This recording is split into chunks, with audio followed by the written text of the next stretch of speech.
Hey Victor, Hello. how are you, brother? Good. Cool. You got a big smile. You happy with the new space? Show me the view. Oh man, it's absolutely glorious. Welcome to upstate New York. Welcome to the Catskills, Hudson Valley. Mm. Got a big mountain over there. There, the Wi-Fi doesn't stretch out that far, and there's no service. But what you don't see over, let me see how far I can get. Got back here's 200 acres of wilderness back there. That's part of the project. Yeah, yeah. Let me turn my video back around. It's a beautiful, beautiful opportunity here. Very grateful for that. Yeah, yeah. I got a lot to share with you. I'm curious. How are you? I've been seeing activity on Telegram, but I haven't been active. So I'm curious. How's your heart? How's your experience with coordinating this coherence? Uh, I mean, it's good. It seems to have like we've settled down with the flow now. We have clarity around what happens next. We're starting two companies, so that will be fun. And yeah, I mean, what can I say? So, uh, oops, sorry, wrong button. Uh, Nope. There you go. yeah, so the interesting thing is what I am what I am seeing is I have a interestingly different view than many people on where it's interesting to experiment and innovate. Hmm. So because I have 30 years as a technologist, but now with the gathering and other things, I've just kind of been in the event space for a bunch of years, right? So I see a huge opportunity in innovation and experimentation in event format. Because if you think about it, we experiment a lot in what we do, right? You get a conference on everything, conference about the hole in your left sock. But in terms of new kinds of formats of events, few and far in between, right? The topic, everything that you can imagine, people experiment. How we actually come together, not so much. And that's on one side. On the other side, in software, because all of the technologists are like, I'll build a technology for bringing people together. I'm going to make a platform. And if everybody uses my platform, the world will be so great. Which, yes, if everybody used your platform, the world would be so great. But it's very, very fucking hard to get even a few people to use your platform because it's changing habits. However, to get people to an event is much, much easier because it's like bounded thing, right? And people will experiment with whatever if it's around an interesting event. So I see a real opportunity there for creating software to enable new forms of online events, which is Coherence, because people are open to this. It's like, I don't know, sure, I mean, like your event, whatever, I'll try, your software is stupid, I'll hate it, it doesn't matter. It's time bound, and I'm there to meet the people, right? So I think it will be, I have this theory, it'll be much easier to try people, new ways of interaction and new ways of coming together if it's in the context of this is an event versus, oh my God, not another fucking technology platform. Because the what people don't appreciate, or many people don't appreciate, is that when you're telling people to use a new platform, what you're asking to do is asking them to build a new habit. And that's the fucking hardest thing to do. And that's why, I mean, I'm observing this, like the number of dead Slack groups, dead mighty networks, and all of this that I'm on, right? It's 99% failure rate or something, right? Because you're not asking people to use a piece of technology, you're asking them to build a new habit. We have this habit. I have this habit of opening LinkedIn, or I have my opening WhatsApp, da da da. That's why actually a lot of stuff is moving to WhatsApp group, because at least it's within the one thing there, right? But clearly that's kind of limited. So yeah, people really underestimate this whole onboarding problem, getting people to build a new habit. But that's where with events it's much easier, and I really hope that actually Coherence can be that as we develop it. My goal is that Coherence, we're like, oh, we had a conversation, da da da, we'll do a collaboration, and then through Coherence it will naturally guide you to whatever collaboration platform, etc. We can partner with many. So I'm hoping that actually Coherence will help a lot with this onboarding and getting people into new collaboration tools, right? We need this gateway drug thing. And I'm really hoping that Coherence is going to be a gateway drug to new forms of collaboration. Love it. Yeah, it's happening. So yeah, always good. That's me. Yes, sir. Well, um,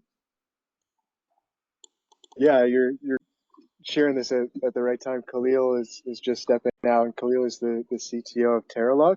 And so one of these collaboration tools that you're right, like building a habit around a new tool is a really hard thing to do, and the onboarding thing is actually that's just what we've been mapping out. Is like, man, we really need to focus on like onboarding, and so I'll get to the pitch for now is like there are a lot of these land-based projects and there's this disconnect with like funding, and I remember that's the research that you originally reached out to me about was like that funding disconnect. So I know how intimately aware you are of like that funding disconnect, and that's basically the problem that we're solving right immediately with the spatial network is the funding disconnect.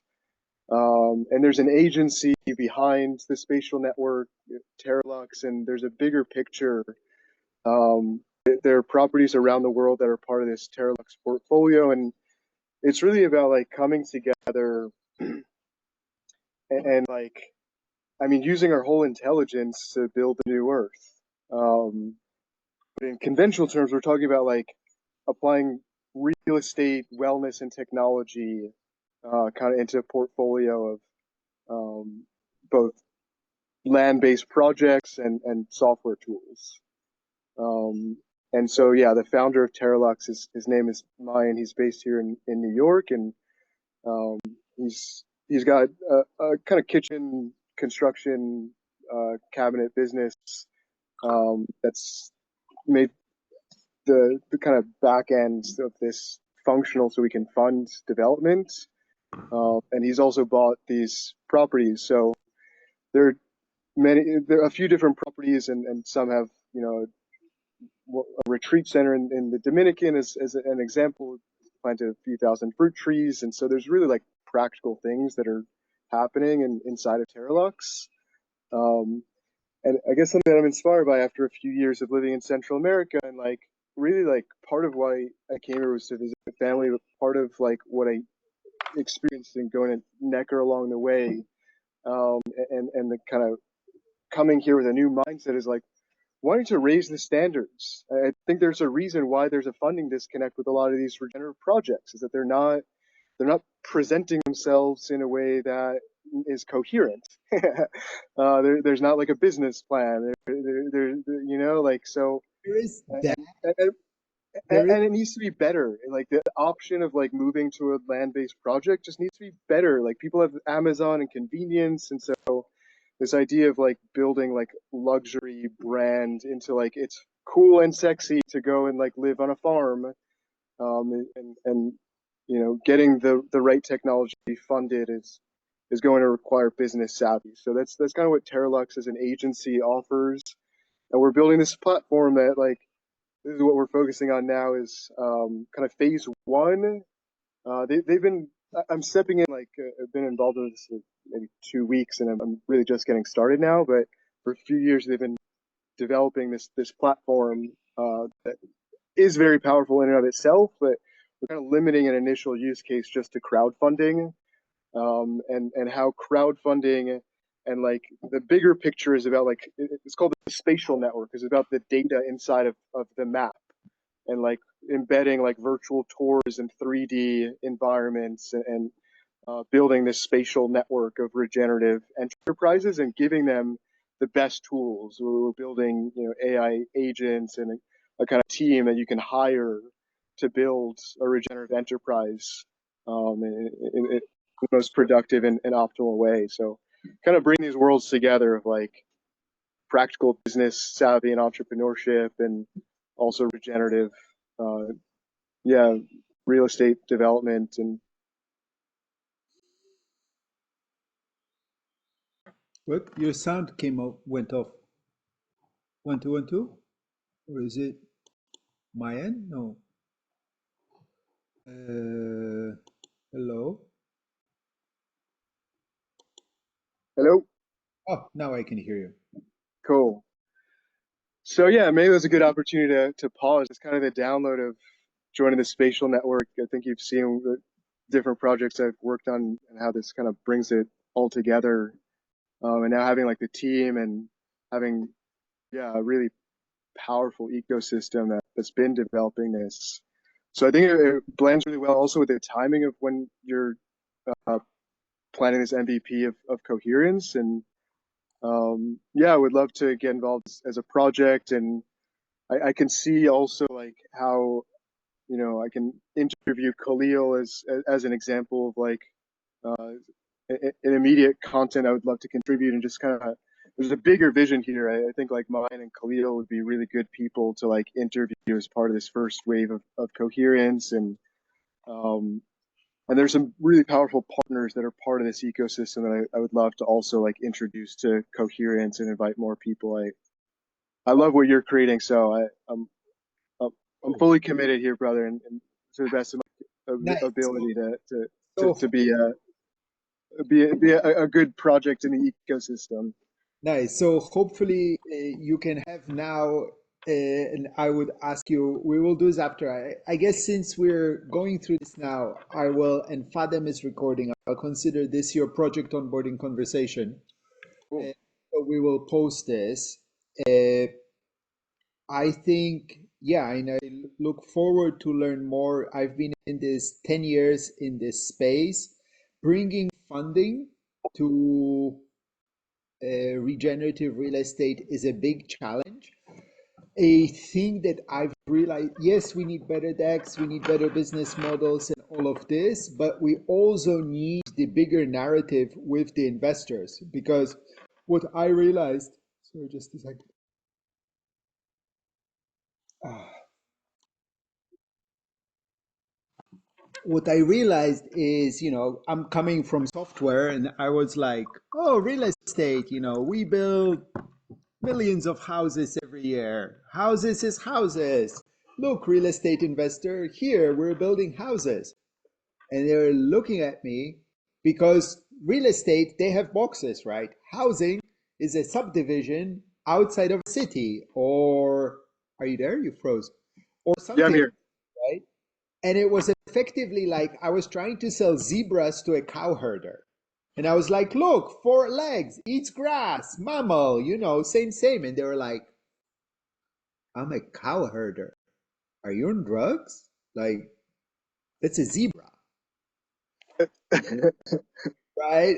And to me, I was like, look, 4 legs, it's like same, same, same, same. And they were like, it's not a cow. I do cows, right? So the real estate world is quite conservative. But the demand is there, the need is there. The both, I think, from the people who want to live there and from the societal side of cities are overcrowded and suck in a million and one ways. So, right, we need to make this happen. So there is a need of creating what we've been talking for a few years now with people is of creating a new real estate class, right? Because people don't invest. I mean, people invest in general, not in boxes, right? I'm going to put my money into this percentage into the bond box, this percentage into residential real estate for sale, this like da da da, right? And there is no box entitled regenerative villages.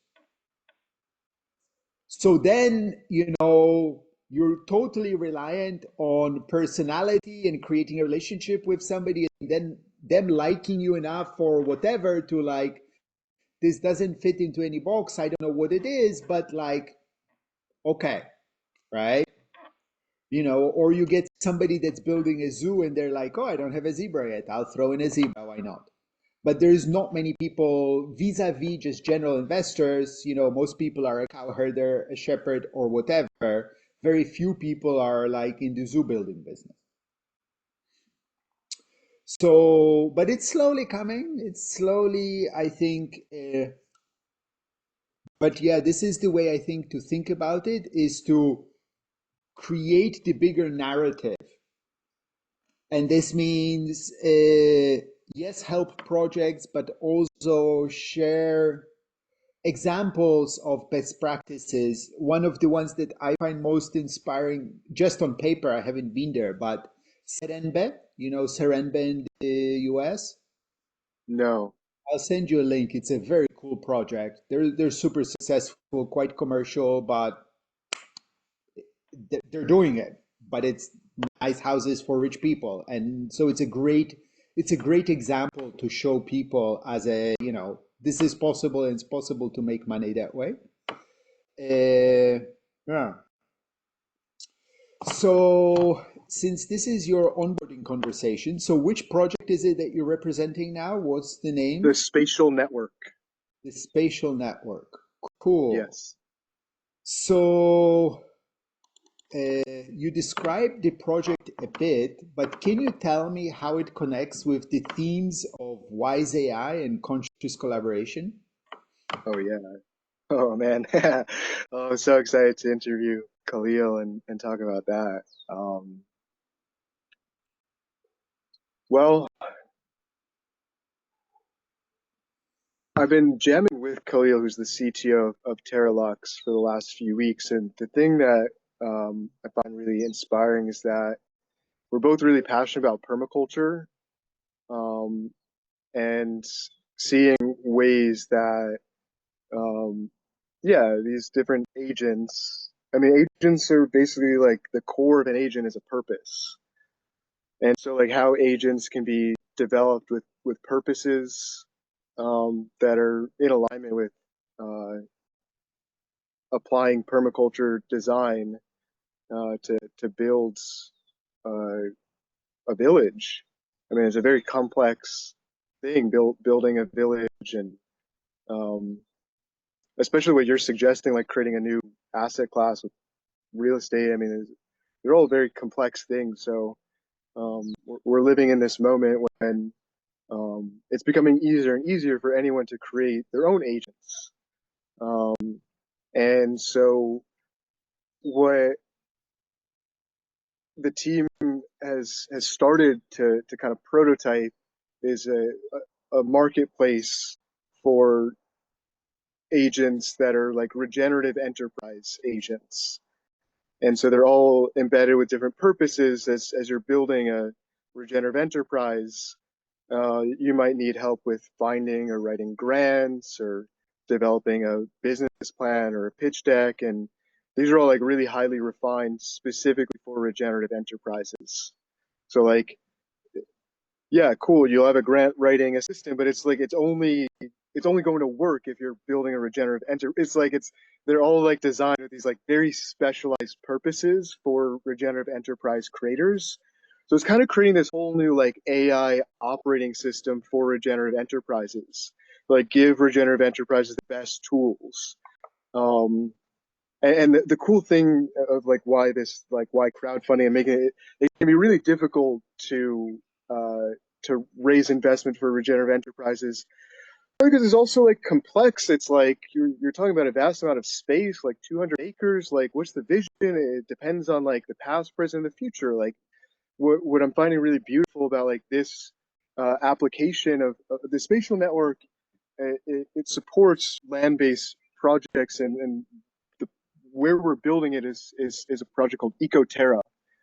This is part of the Terralux portfolio. So like we're actually building kind of regenerative villages and retreat centers, um, and looking at like what it takes. What are the challenges? You're going to need to find materials and source materials, and so part of also what Terralux is researching and developing is like the integration of kind of the extension of Buckminster Fully's kind of thoughts of like how the whole environment can be embedded with technology that supports human well-being, and the whole space and the space can be designed optimally for well-being. And so that's what the spatial network is kind of embedded into this bigger kind of Terralux ecosystem that's looking at the whole environment that we live in and how like wellness and technology can be better aligned and designed into the environment. And kind of real estate is like a plug for the environment. And so yeah, AI kind of shows up so many ways along that innovation process, and so yeah, probably like by the time the Coherence launches, like we'll probably have something more like a beta product to test. Now we're still like more like a prototype, like getting to like a proof of concept with the actual spatial network software application. Um, but this is exactly like what the spatial network is kind of being designed as, like a proof of concept of like the how to apply AI ethically, and permaculture as a kind of set of principles and ethics to, yeah, you can apply permaculture to uh, design agricultural systems. You can also apply permaculture for IT systems. Um, and that's part of what this bigger, the Terralux agency is really helping people, and creating these very complex systems that apply permaculture design, like full stack, end to end, hardware, software, built environment. Um, this is the world that we're living in. We must. I believe it's imperative to utilize AI with principles and ethics. Yeah, that's definitely what Coherence is about, trying to build up that conversation of how do we imbue the ethics and what ethics do we want to program into the tools that we build, because the tools are becoming more and more opinionated, just because they're becoming more and more integral members of our collaboration. I This is what love. I love about permaculture, is that it's it's offering this universal ethics. In English translates, earth care, people care, fair share.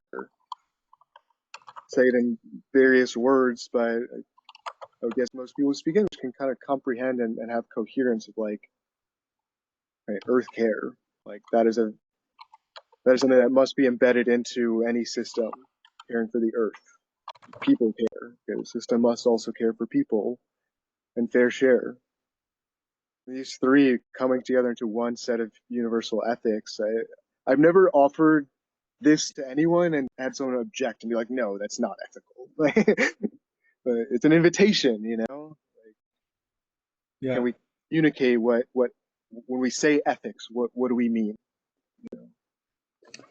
Yeah, it's beautiful. As always, when I talk with you, the vision is massive and it feels like I understand, but I don't understand what you're working. But what did catch my, and I don't know how big a part of it is, what did catch my attention is this idea of a marketplace for regenerative agents, right? I understood correctly. That's part of it. Yeah, I yeah, think it's super cool. It's interesting. I was talking yesterday with Gustavo. You should take a look at his Collaberry project and when that video is posted, because he's building a tool for teams around sweat equity and team effectiveness, but also supported by AI agents. And I was telling him, you should make it so that there is a agent marketplace. And then the interesting thing becomes, because okay, an agent, how does an agent interact with my organization, right? Like, how does an agent plug into my reality? How do I onboard an agent into my collaboration? And I think in the bigger conversation, creating this framework, this what we've been starting to call the Regenerative Economy Society OS, which will probably just get shortened to Regen OS, is this framework where an agent can plug into our project, and there is a Yep. clear onboarding, right? That it can read and it knows where our agreements are, it knows where our tasks Yep. are, and it Yep. knows what we're doing. It can interoperate, right? We're going to Yep. need to create this way. Clearly, I think Web3 and those kinds of standards will be a part of it. But yeah, I'm super excited about this journey. So, but we won't go deeper into that on this call. We'll have a separate around product and such. And actually, maybe we can, if you're going to have a call with your CTO, maybe you could invite me and we could have a three-way. That could be really interesting. Yeah, let's do it.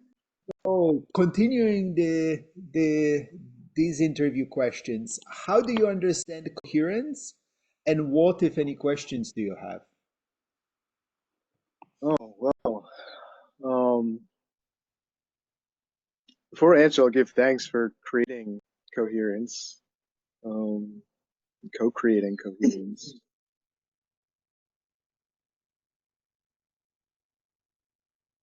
Yeah, it's an opportunity to connect. My understanding is that it's, in one way, it's ongoing because the internet, as long as it's here, these conversations are living. And at the same time, it's an event and it's an opportunity to come together and have conversations about what we are co-creating and how these projects can be better, better interoperability and um, yeah, my understanding is it's an experiment in this decentralized conference format and building also software that can support decentralized conferences as an event format. Um, that's my current understanding of coherence. And there's a second part of the question. Do you have any questions about coherence? Well,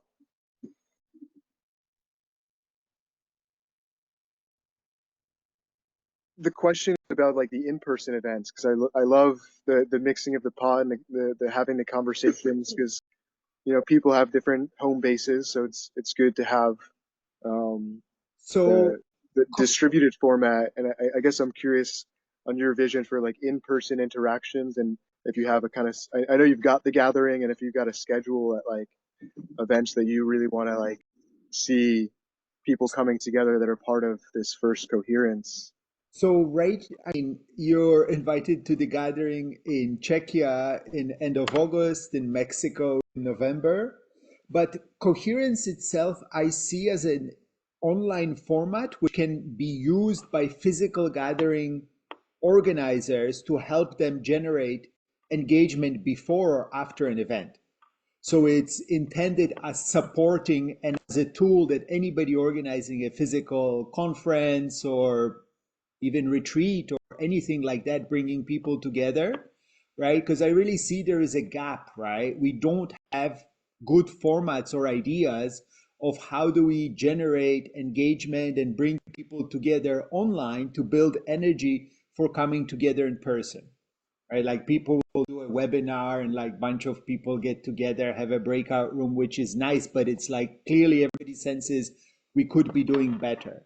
So in its current form, coherence is a invitation to, yeah, to level up and to more creatively use the possibilities that online interaction presents. right? So I've been telling this story for a long time. Every time a new technology comes out, we use it to do the same stuff as we did before, but a little bit mechanized or digitized. You know, my favorite example is, I'm sure because everybody's gotten this email of, I scanned this contract. Can you please print it out, sign it, scan it, and email it back to me? Which is like, is that even a digital workflow, right? You know, okay, so you've replaced the post with email. Okay, that's a little bit digital, but it's not a digital workflow, right? And this, we've done the same thing with events, right? We're like, oh, we have online. We know when we meet, what do? We do a conference. What's a conference? One person speaks, and 50 people or 100 people listen to them. And then we have a Zoom with one person speaking and 100 people listening. And I'm like, what the hell is the point? Just send me a link to a YouTube video, right? If I'm supposed to listen to somebody for half an hour or an hour, let me do it at my own convenience, right? Why are we doing this synchronously in person? It makes no sense. And then I'm like, but there's 50 humans here who all seem very interesting. Why am I not allowed to talk to them, right? That would be cool. So, but it's just inevitable, right? When a new technology comes out, we just you do the same old shit, but a little bit faster, a little bit more digital. Only then we're like, oh, we can do these new things with this technology. So what could we actually do that makes sense in this particular medium? Yeah, makes a lot of sense. Uh, so in the future, you know, depending on how the Coherence app and all of this develops, maybe we can, because what I don't have is a good idea.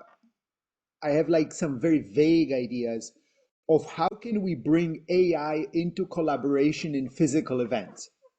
Because the tagline kind of we're working for on playing with for Coherence now is Coherence, humans and AI wiser together.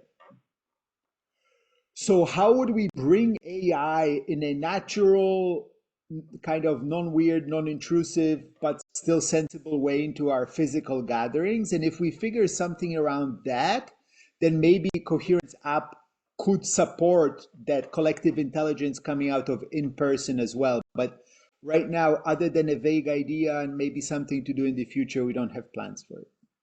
Yeah, I'd be curious if you pose that question to Khalil, what he might say, because he's really done a lot of development in like AR, VR, and like yeah, how all that can be gamified and the whole environment can really come to life with this map and games.